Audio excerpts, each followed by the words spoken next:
Good evening and thanks for joining us for WSLS 10 at 6. I'm Rob Manch. A Danville teen is laid to rest after a week of violence in Southside. Just into the WSLS 10 newsroom, a woman is in jail tonight after police say she stabbed her boyfriend. The stabbing happened around 2 this afternoon in the 2200 block of Tulip Street in Lynchburg. While history was made today at Liberty University, thousands of students are getting ready to make their own mark on history. WSLS 10's Patrick McKee tells us about the students who received their degrees and how they're not the only ones celebrating.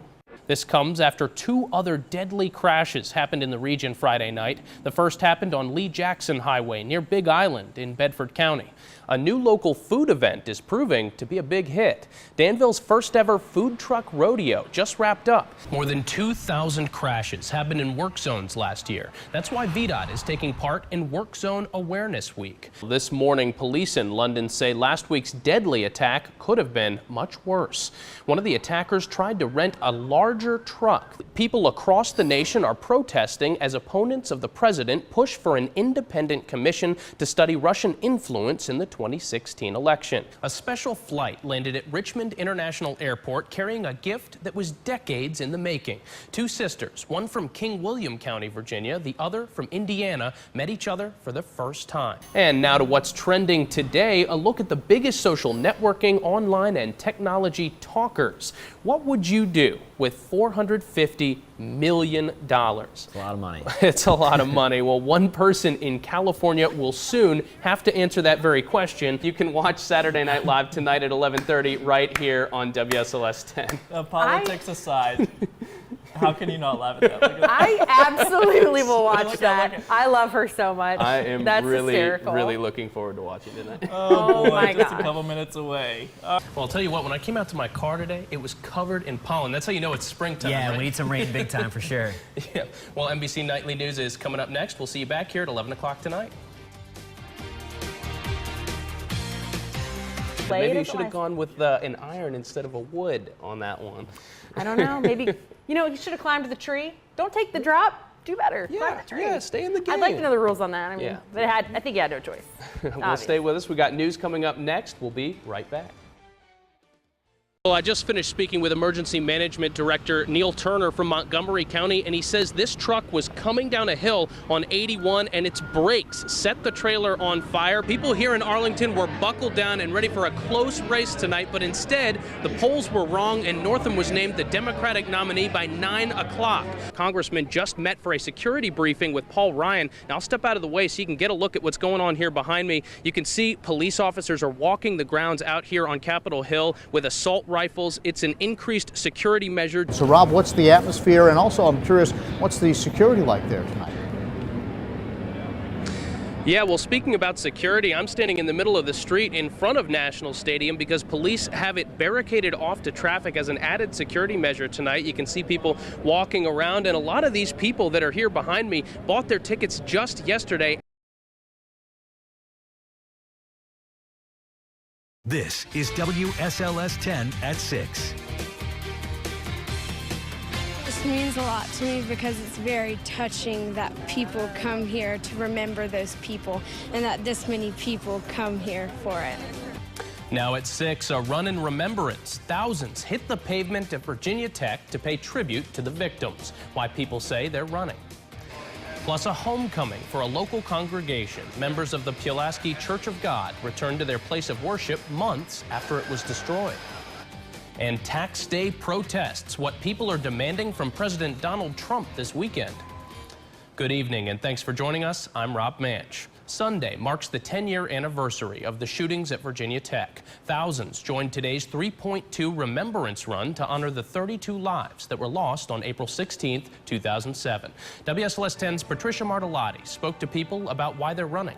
Well, following that run in remembrance, the Virginia Tech community came together for a picnic. Organizations around the area donated all kinds of food for the lunch. It was an opportunity for people to wind down after the race. The food was a nice touch to the end, just because like you run 3.2 miles and then you're like exhausted, you get some food and some water. It's just nice to like relax, and it keeps people here longer, which is nice to still have the crowd like out and about. Lauren Wills was one of the first runners to finish that race, and she says she chose to go to Virginia Tech because it's a great community atmosphere. Well, several events will take place tomorrow on the anniversary of the shootings. It starts at midnight with the lighting of the ceremonial candle. That candle will remain lit for 24 hours. At 9:43 tomorrow morning, Governor Terry McAuliffe, Virginia Tech President Tim Sands, and President Emeritus Charles Steger will participate in a wreath laying before a statewide moment of silence. The university will hold a commemoration ceremony at 2:30 p.m., followed by a candlelight vigil at 7:30 p.m. And we will have special coverage of those events. Our live team coverage starts at 6 a.m. on Virginia Today, followed by a special 6 o'clock newscast. We'll also have a live stream of the events on our website at WSLS.com.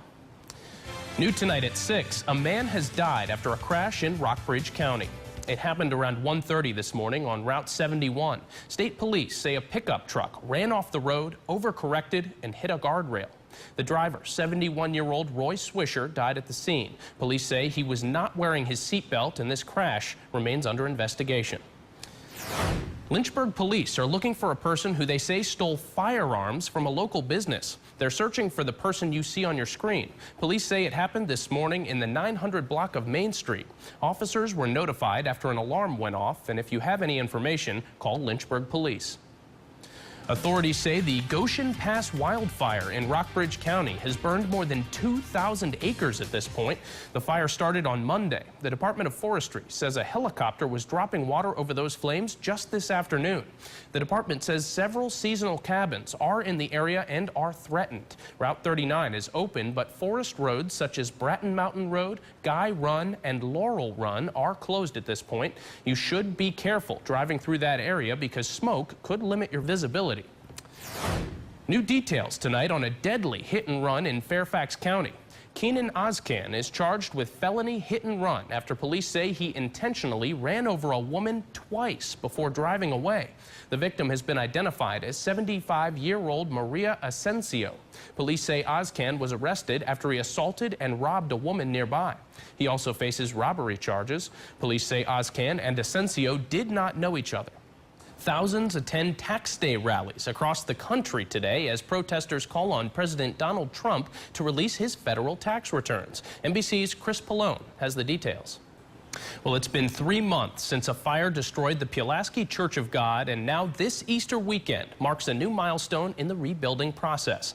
Members of the congregation will return to their place of worship. WSLS 10's Rachel Lucas spoke to them about their emotional homecoming.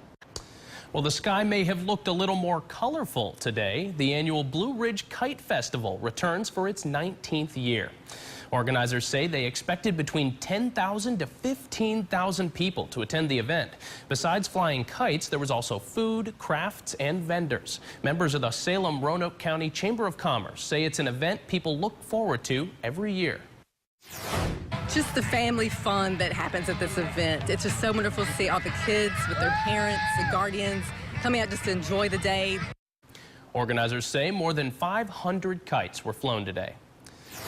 People from across the Commonwealth and the country are in southwestern Virginia this weekend for Roanoke Valley Comic-Con. The event features comic books of all kinds, including Western, superheroes, and horror. There's also a costume contest. Organizers say the event gives people a chance to break from reality. I believe that folks have a lot of fun with this. It's kind of a release. They can, as far as the cosplay, they can get out and show their costumes.